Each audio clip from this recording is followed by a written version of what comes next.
Dans la précédente vidéo, nous avons effectué la configuration qui consistait à démarrer l'application Ecolo School Manager. Dans celle-ci, nous allons effectuer une configuration du module gestion études afin de définir les données qui seront exploitées durant tout le processus de la production des moyennes des élèves. Nous avons ici notre table de bord, donc le dashboard. Pour passer la configuration du module gestion études, donc nous allons au niveau du menu gestion études.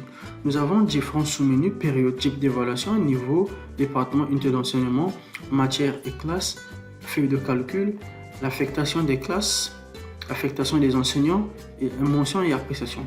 Nous allons commencer par période. Ici, les périodes permettent de définir dans le temps les différents événements qui se déroulent au niveau de l'établissement. Donc, premièrement, nous avons les années académiques. En deuxième, nous avons les périodes scolaires. Les périodes scolaires sont plus ou moins liées aux événements tels que les évaluations, les devoirs, les contrôles continus, tout comme les examens. Donc, ici, l'utilisateur a la possibilité d'ajouter une période, définir le code de la période, définir le nom de la période, tout comme on modifie. Donc, nous avons ici par exemple les périodes qui peuvent commencer du mois de janvier au mois de décembre, faites des périodes mensuelles. On peut avoir aussi des périodes trimestrielles, donc le premier trimestre, tout comme le deuxième, troisième, concernant les semestres. Donc, ici, nous allons créer une période pour faire une simulation. Nous allons créer le mois de mars par exemple. Mars.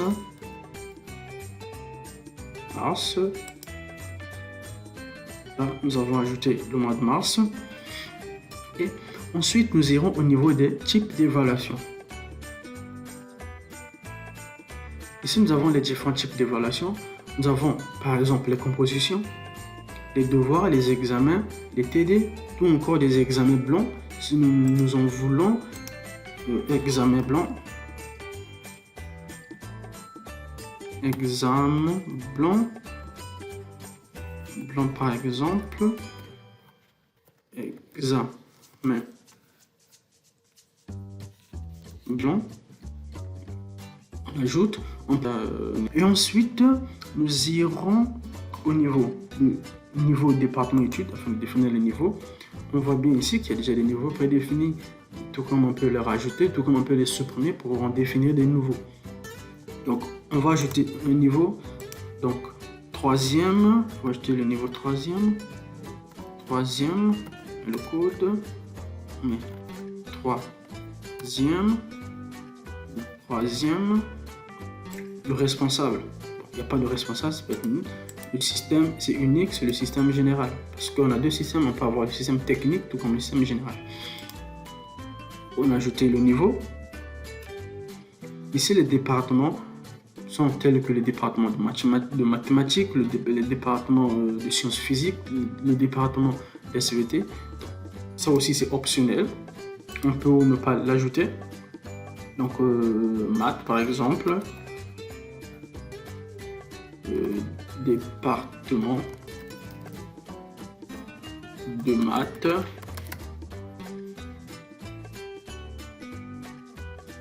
Département de maths. Chef de département.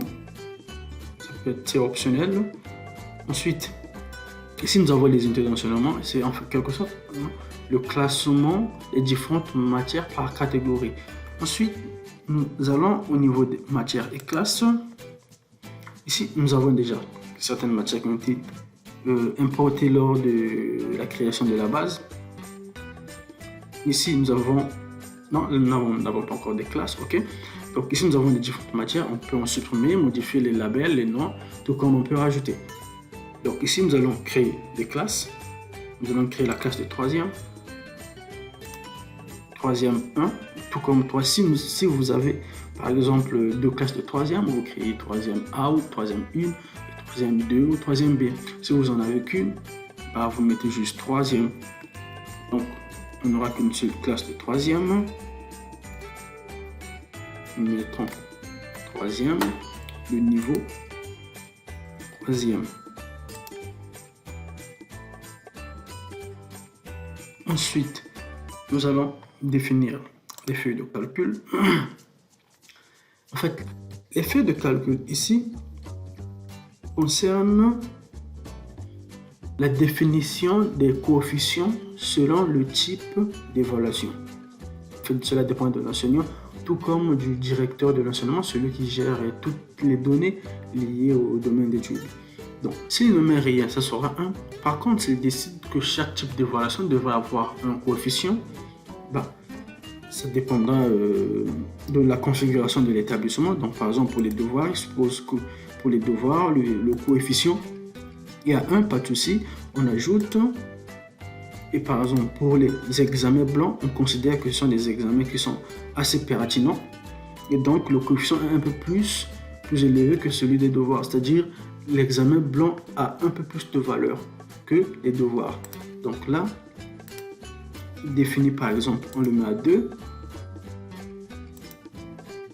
Et pour les TD, on admet que les TD aussi sont importants. Les élèves doivent faire des TD, tout comme les compositions. On se dit que les élèves doivent faire des compositions. On le met à 2.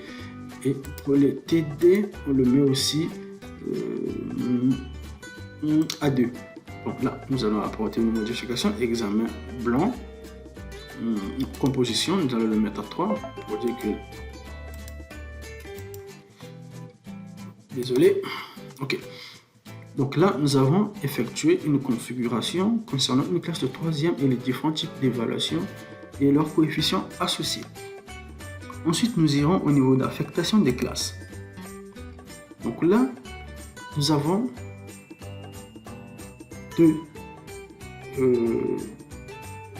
zones. La zone concernant classe et unité d'enseignement et matière. Donc, classe et unité d'enseignement. On choisit la 3e. Unité d'enseignement au niveau des sciences. Qu'est-ce qu'on mettra au niveau de la catégorie sciences? En fait, ici, l'objectif, c'est de permettre ou encore d'ordonner l'affichage d'ordonner l'affichage des matières sur le bulletin de notes, afin d'afficher les notes, afin d'afficher les matières par ordre d'importance. C'est-à-dire, si en classe de 3e, on admet ou on suppose que les mathématiques sont plus importantes que les sciences physiques ou encore les SVT, tout comme le français, les mathématiques seront affichées en première position. On admet que les sciences sont plus prioritaires que la littérature, par exemple en 3e ou encore au collège. On essaie de réordonner par rapport à l'ordre que nous définirons ici. Donc ici, en classe de 3e, on suppose que les sciences sont un peu plus prioritaires. Après, c'est effectif. On le met à 1, on l'ajoute. La littérature, entre les langues et la littérature, on fait référence à l'histoire, à la géographie. Ça peut être de la philosophie aussi, ça ne fait pas de la littérature. Par contre, les langues, ce sont les langues, l'anglais, le lingala, le français, et ainsi de suite. Donc, ici, on admet que les langues sont plus prioritaires. Donc, le bulletin, on affichera en première position la catégorie des langues et la catégorie des sciences. Ensuite, la catégorie des langues et s'en suivra la catégorie des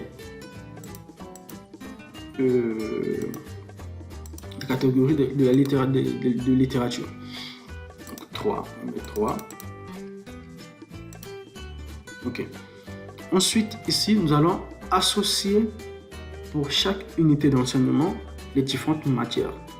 Tout ça, en fait, c'est dans la même pensée afin de réordonner, mieux ordonner l'affichage des différentes matières dans le bulletin.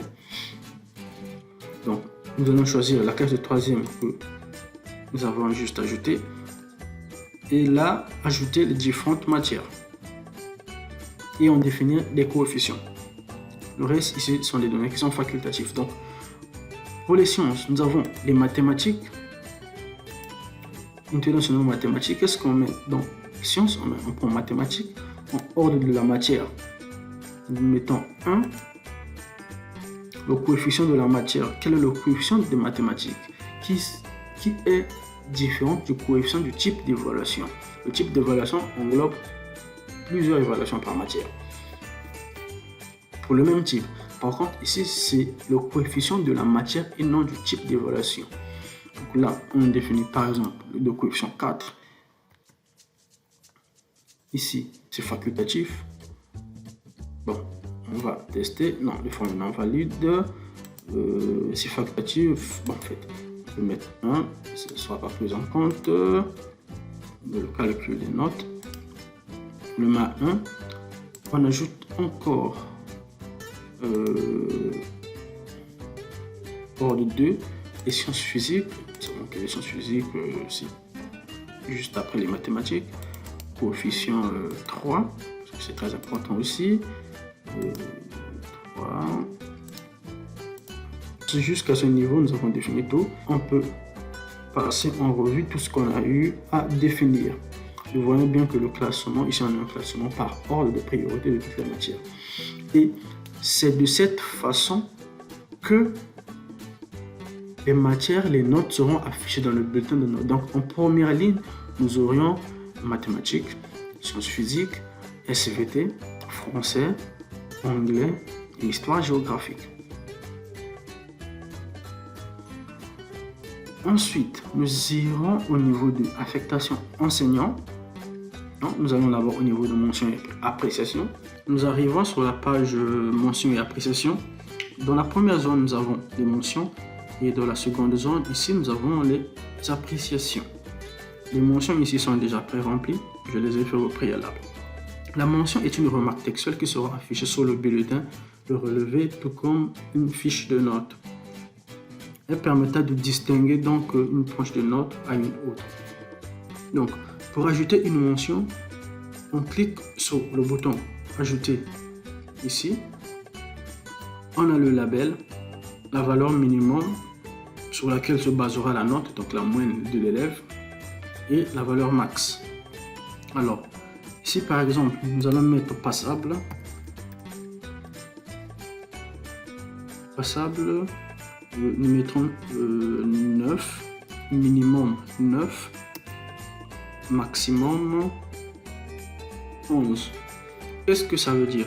Ça veut dire que sur le bulletin de notes, on verra apparaître la mention passable si la moyenne de l'élève est supérieure ou égale à 9, et strictement inférieure à 11, donc à la valeur maximale. Ici, nous avons un exemple typique. Donc, qui permet d'orienter l'utilisateur, l'opérationnel qui travaille dessus. Et tout en bas, nous avons des exemples que nous voyons ici. Donc, l'élève aura très bien la mention très bien sur son bulletin si seulement si sa moyenne est inférieure et supérieure ou égale à 15 et strictement inférieure à 17. Donc, il sera égal à 16,99. Au niveau des appréciations, la philosophie reste la même. Par contre, les appréciations permettent de différencier, de donner un avis sur le résultat final de l'élève, c'est-à-dire si l'élève est admis ou échoué. Et pour le faire, on le définit ici par exemple, admis, un élève est admis si sa moyenne mine est 10. 10, max 20. Déjà, il n'aura pas une note, une moyenne supérieure à 20, c'est possible. Et pour échouer, ou bien, échouer, 0 par exemple,